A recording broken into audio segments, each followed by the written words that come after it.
Pemirsa, untuk membahas terkait dua poros dan kekhawatiran terjadinya polarisasi, kami mengajak Anda untuk berpartisipasi di nomor telepon 021 583 99100. Dan kami juga akan membahasnya bersama Direktur Eksekutif Poltreking, Hanta Yuda. Selamat pagi, Mas Hanta. Apa kabar, Mas? Selamat pagi, Reza, Marcel. Alhamdulillah, kabar baik. Baik, Mas Hanta, apakah dengan adanya 3 poros ini benar-benar menjamin, Mas, ini bisa meredam polarisasi? Potensi polarisasi sebenarnya bisa terjadi dalam berapa poros pun. Mau 2 poros, 3 poros, atau 4 poros. Tetapi potensi polarisasi, kontraksi politik semakin besar kalau porosnya cuma 2. Karena kalau dia hanya 2, itu kontraksi politiknya kan mengental, terkristalisasi, dan itu semakin menguat ketimbang 3 atau 4. Nah, karena ibarat pipa aliran air itu kan kalau satu itu kan kencang, tapi kalau dibuat saluran baru, saluran-saluran itu akan mengurangi tekanan, ketegangan politik dan lain sebagainya. Saya kira itu satu dari sisi dari sisi potensi kekhawatiran polarisasi. Yang kedua, saya kira konstitusi kita juga Reza memungkinkan untuk 2 putaran. Artinya memang sejak awal itu didesain untuk memungkinkan banyak calon dan itu menguntungkan publik. Ada beberapa alternatif pasangan figur capres-cawapres dan dimungkinkan di putaran kedua baru akan untuk mendapatkan pemenang yang mayoritas dibuka potensi itu. Sehingga saya kira tidak bisa alasannya misalnya untuk efisiensi biaya dan seterusnya dipaksakan untuk menjadi 2 poros politik gitu. Oke, sebelum kita berbincang lebih jauh lagi ya, Mas Hanta, kita akan lihat dulu ini tanggapan ya dari 3 baca pres ini terkait dengan wacana 2 poros di Pilpres 2024 berikut ini. Kami konsentrasi kepada koalisi perubahan. Kita sudah solid, kita siap menyongsong pemilu dan pilpres. Jadi nanti apakah akan ada berapa pasang dan lain-lain, bagi kami itu non isu. Karena isunya bagi kita adalah bagaimana kita siap mengantisipasi. Kan markasnya sebelahan Mas sama Pak Prabowo, terus juga ada kemarin potensi untuk duet sama Pak Prabowo, itu mungkin nggak sih Mas? Semua calon yang punya potensi untuk berpasangan dengan saya sama aja. Soal ada isunya Pak Prabowo sama Mas Ganjar nanti di Pilpres seperti apa Pak? Ya Pak. Yang kita dambakan adalah selalu persatuan, kerukunan. Apapun terjadi kita harus rukun, kita harus sejuk. Siapapun yang diberi mandat oleh rakyat kita hormati, ya kan? Yang terbaik untuk rakyat. Rakyat Indonesia ingin pemimpinnya rukun dan damai. Saya kira itu saja, ya. Ya, kita akan kembali tanyakan kepada Mas Hanta Yuda. Kalau kita dengar tadi dari 3 baca pres yang sudah ada sejauh ini, sebetulnya ketiganya tentu meyakini masing-masing koalisi ini solid. Lalu bagaimana dengan peluang terjadinya 2 poros untuk Pilpres 2024? Marcel, tendensi per hari ini peta koalisi atau peta kompetisi Pilpres 2024 itu masih tripolar, 3 poros atau 3 kutub koalisi yang berpusar pada kekuatan elektabilitas 3 figur yang potensial kuat, yang hari ini kuat, yaitu Anies Baswedan, Ganjar, dan Prabowo.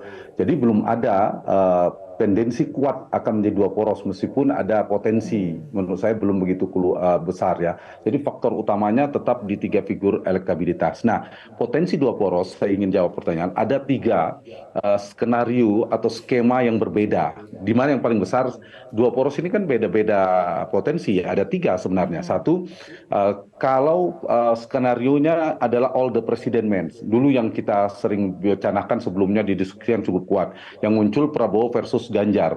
Artinya di sini Anies dipersepsikan, dipotensikan tidak jadi maju, yaitu jika ada skenario prakondisi PKB ternyata batal lagi mendukung Anies setelah dengan Prabowo, atau Nasdem mengoreksi pencalonan Anies Baswedan karena elektabilitasnya misalnya terdegradasi. Tapi potensi ini Marcel tidak ada sampai hari ini, paling tidak belum ada. Artinya skenario ini kecil kemungkinan terjadi. Justru pasangan Amin, Anies dan Muhaimin semakin menguat, semakin solid, semakin mantap. Itu satu. Yang kedua, ini yang menguat ya, yang sedang kita bicarakan adalah skenario di mana Anies dan Muhaimin Amin akan berhadapan dengan Ganjar Prabowo. Dua kutub ini akan bersatu.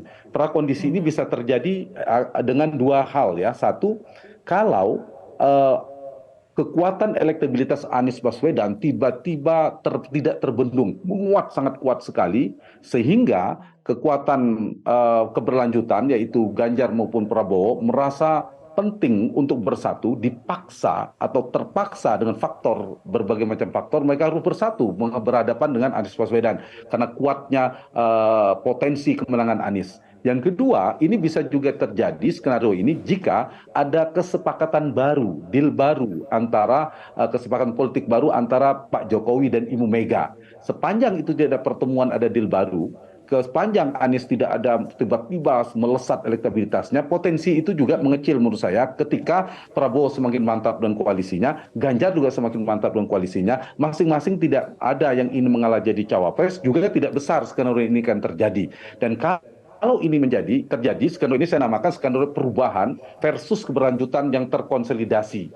Jadi kalau ini terjadi, yang pertama Pak Jokowi yang diuntungkan, yang kedua ini juga Pak Jokowi karena kekuatan keberlanjutan kemudian bersama. Tapi kekuatan dari sisi pasangan Anies Muhaimin ini saya kira potensinya tidak semakin besar, tapi mengecil, yang agak sedikit dirugikan. Saya kira itu yang menjadi skenario. Nah, satu lagi yang terakhir, yang ini kita jangan lupa, bisa juga Jokowi yang pertama tadi adalah all the president men, yang kedua itu skenario keberlanjutan versus perubahan yang mengental, yang bergabung antara Ganjar Prabowo. Nah, yang ketiga ini Jokowi non Jokowi kekuatan politiknya. Apa prakondisinya? Kalau diawali dengan MK mengabulkan gugatan tentang usia, kemudian Gibran, betul-betul Mas Gibran menjadi cawapresnya Prabowo Subianto, lalu menjadi kuat, potensi ini dianggap kuat, bagian dari kekuatan Pak Jokowi. Lalu dan perkembangannya, Gibran menjadi cawapres, nah kekuatan non-Jokowi terkonsolidasi. Dan ada deal baru, ada kesepakatan politik baru antara Ibu Mega dan Pak Surya Paloh. Ternyata poros koalisi Ganjar dan Anies bersatu. Kita tidak tahu siapa menjadi capresnya. Itu ada wacana itu sempat dihembuskan juga kan sebelumnya, jangan lupa Marcel dan Reza. Jadi bisa jadi justru Ganjar dan Anies yang bersatu sebagai kekuatan non-Jokowi berhadapan dengan kekuatan Jokowi. Artinya Ibu Mega dan Pak Jokowi berhadapan dan pertarungan ini cukup keras. Tapi per hari ini juga kita tidak tahu perkembangannya. Kita tunggu dalam perkembangan terdekat ini. Jadi faktor apa yang bisa merubah peta koalisi secara signifikan? Tadi koreksi elektabilitas Anies yang tiba-tiba melesat misalnya. Yang kedua dari sisi sisi Gibran kemudian benar-benar masuk, kemudian Mega dan Jokowi tidak ada kesepakatan baru, kemudian saling berhadapan. Dari tiga skenario dua cawapres itu, dua poros tadi yang menguat yang nomor dua memang menguat isunya ya, bukan menguat potensinya. Saya melihat belum besar potensinya. Menguat isunya di mana kubu Prabowo dan kutub Ganjar bersatu berhadapan dengan pasangan Anies Muhaimin. Baik, tapi sebenarnya apa yang perlu diwaspadai Mas Hanta jika memang wacana dua poros ini terjadi di pemilu 2024? Tapi jangan dijawab dulu Mas Hanta. Metro Pagi Prime Time akan kembali lagi dengan pembahasan ini. Tetaplah bersama kami. Mas Hanta, salah satu skenario yang tadi Anda sebutkan adalah jika elektabilitas dari pasangan Amin ini sudah semakin meroket, maka ada kemungkinan akan terjadi dua poros. Misalnya tadi Anda sebutkan bergabungnya Prabowo dan Ganjar. Kalau saat ini melihat situasi semakin dekat juga masa pendaftaran, apakah memang indikasinya sudah semakin kuat seperti itu, Mas, sehingga isu dua poros ini semakin menguat? Ya, kalau kecurigaan publik kalau dikait-kaitkan misalnya tentang wacana ini, Marcel, memajukan jadwal pilkada menjadi September, itu seperti menginginkan Pilpres hanya satu putaran. Kalau 2 putaran kan akan ada akhir Juni 2024. Ke September itu sangat tipis waktunya, 3 bulan antara Pilpres dan Pilkada. Nah ini yang mungkin ada anggapan ke arah sana. Tapi saya melihat ya sampai hari ini potensi 3 porosnya lebih besar ketimbang 2 poros. Meskipun ada potensi 2 poros. Kalau 4 poros sudah hilang saat Partai Demokrat kemarin sudah menyatakan bergabung ke Pak Prabowo. Nah kalaupun kedua poros, kalau kita lihat potensi 2 poros dengan skenario yang pertama yang isunya kan ini bergulirnya bergantian. Pertama ada upaya Anies gagal atau digagalkan isunya, kemudian all the president men. Ini mengecil karena Amin semakin menguat. Itu kita singkirkan dulu. Yang kedua, kalau potensi Jokowi non Jokowi, di mana misalnya ada isu sebelumnya dari politisi mengatakan menggabungkan Anies dan Ganjar. Ini isu yang kedua bergulir. Ini juga tidak terbesar, di mana Gibran juga belum tentu maju meskipun MK mengabulkan gugatan tentang usia capres, dan Pak Jokowi pasti berhitung belum tentu potensi kemenangannya seperti apa dan seterusnya. Dan potensi ini juga tidak besar. Kita geser lagi potensi 2 poros yang skenario semacam ini. Nah, sekarang yang kita bahas yang sedang menguat wacana 2 poros itu adalah Anies Muhaimin melawan Ganjar dan Prabowo berpasangan atau Prabowo dan Ganjar. Nah, ini juga saya melihat juga belum ada prakondisi yang menguat ke sana.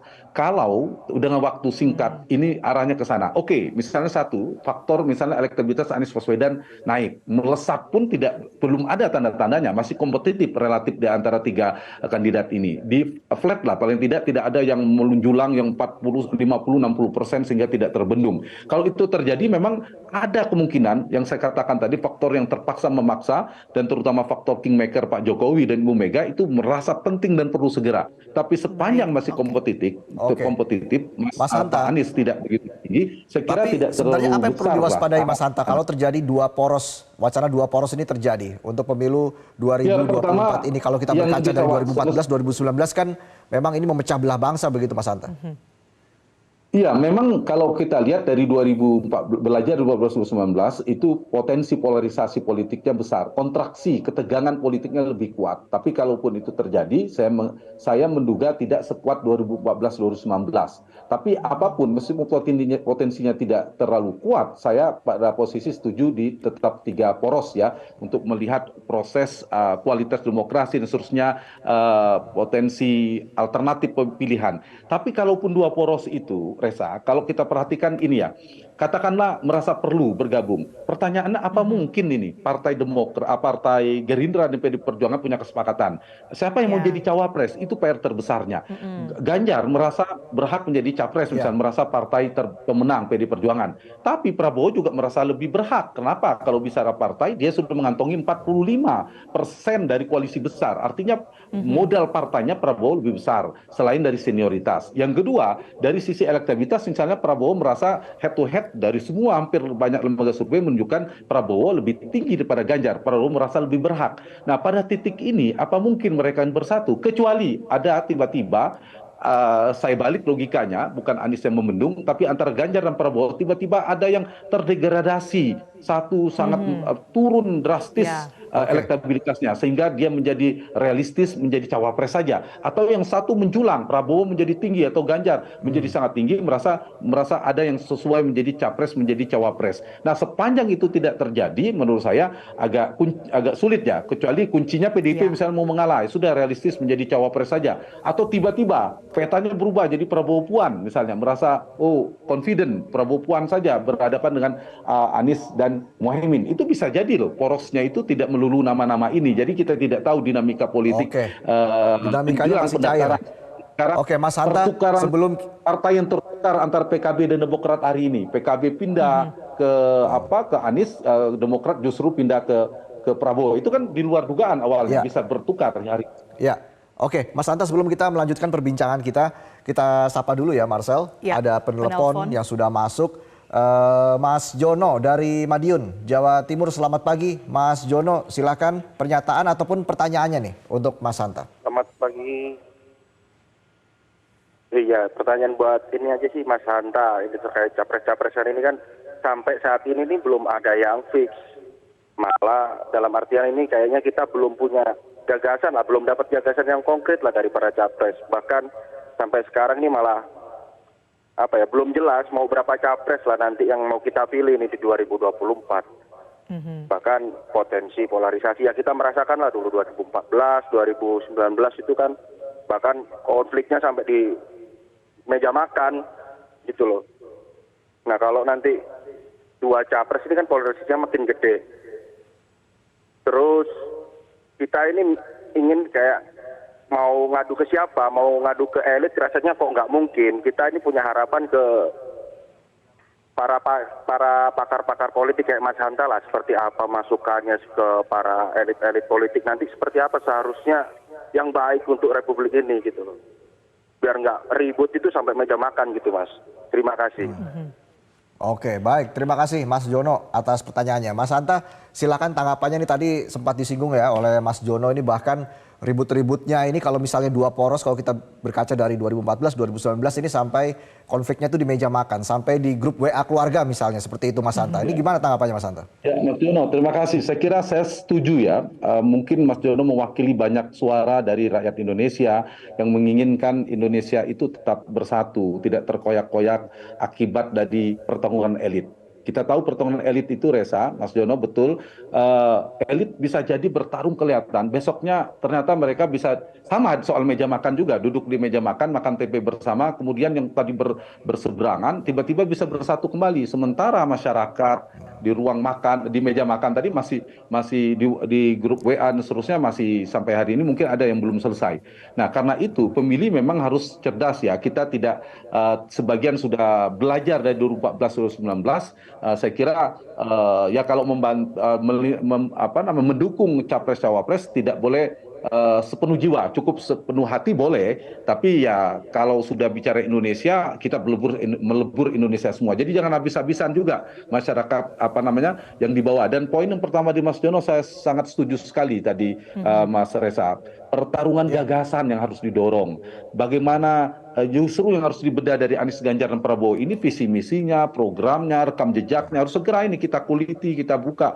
Dan pertarungan di ruang terbuka, pertarungan yang amunisinya gagasan, kemudian pertarungnya secara terbuka. Terbuka dalam makna yang kita buka. Anies bawa apa sih, Ganjar bawa apa, Prabowo bawa apa. Kalau si A jadi presiden, Indonesia akan seperti apa. Ini yang saya kira yang harus didorong ya ke depan. Dan saya kira setuju apapun yang terpenting itu jangan lupa rakyat Indonesia kita juga harus seperti elit ternyata bisa gontok-gontokan berhadapan, ternyata besok di bulan depannya mereka bersatu. Nah begitu juga rakyatnya, kita warga negara Indonesia juga. Baik, jadi sejauh ini 3 poros masih lebih ideal ya, seperti itu ya Mas Hanta ya? Saya pada posisi pertama lebih, bukan 2 poros tidak boleh ya, itu boleh-boleh saja, tapi lebih baik menurut saya mudarat politiknya lebih kecil atau manfaat politiknya lebih baik di 3 poros. Atau saya balik logikanya mudarat politiknya relatif bisa mengecil di 3 poros. Itu satu. Yang kedua, dari sisi potensinya analisa saya, meskipun wacananya menguat tapi potensinya tidak menguat. Beda ya potensi wacana dan potensi realisasi. Potensi wacananya menguat tapi potensi realisasinya menurut saya. Kita akan lihat nanti seperti apa ya tanggal 19 Oktober apakah memang akan terjadi 3 poros ataupun 2 poros. Terima kasih Direktur Eksekutif Poltreking Indonesia, Mas Hanta Yuda sudah bergabung pagi ini bersama kami di Metro Pagi Prime Time. Jelajahi cara baru mendapatkan informasi. Download Metro TV Extend sekarang.